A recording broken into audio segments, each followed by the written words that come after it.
Hello everyone, সবাই কেমন আছেন? আশা করি ভালো আছেন। আমরা আল্লাহর রহমতে ভালো আছি। এই যে দেখুন আমাদের কোরবানির গরু, এটা দিয়ে আমরা কোরবানি দিচ্ছি।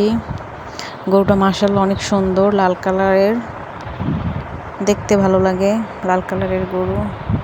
এই যে এখানে আমাদের কোরবানির দিনের সকালবেলার আয়োজন, রুটি পিঠা।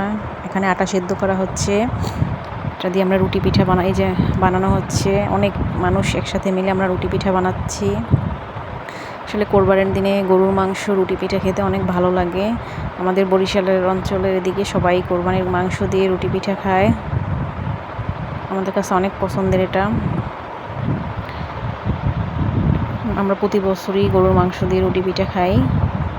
আমরা সবাই মিলে এখানে রুটি পিঠা বানাচ্ছি, যে আমি বানাচ্ছি এখানে। এই যে এখানে গরু জবাই করা হয়েছে, এখানে আনা হয়েছে 4টা রান। এই যে একটা রান এখানে কাটা হচ্ছে।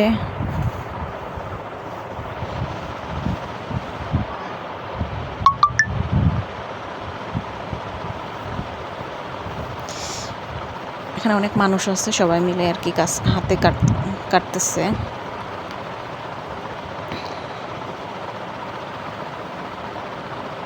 আসলে কোরবানির দিনে এই প্রসেসিংগুলো দেখতে ভালোই লাগে।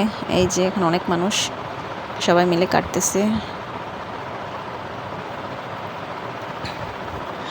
কেউ হাড্ডি কাটতেছে, কেউ মাংস কাটতেছে, কেউ রান কাটতেছে, কেউ গোস্ত কাটতেছে।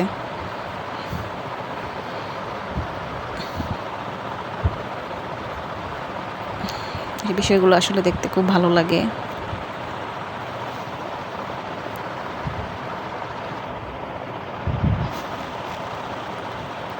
সবাই মিলে একসাথে কাজ করা, একসাথে খাওয়া দাওয়া, আনন্দটাই অন্য রকমের।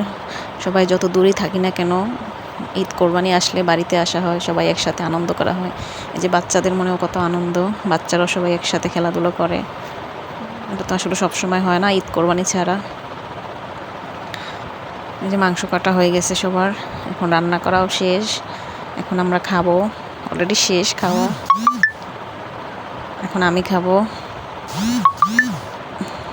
প্রায় মানুষের খাওয়াই শেষ, তো সেই জন্য কম হয়ে গেছে এখানে।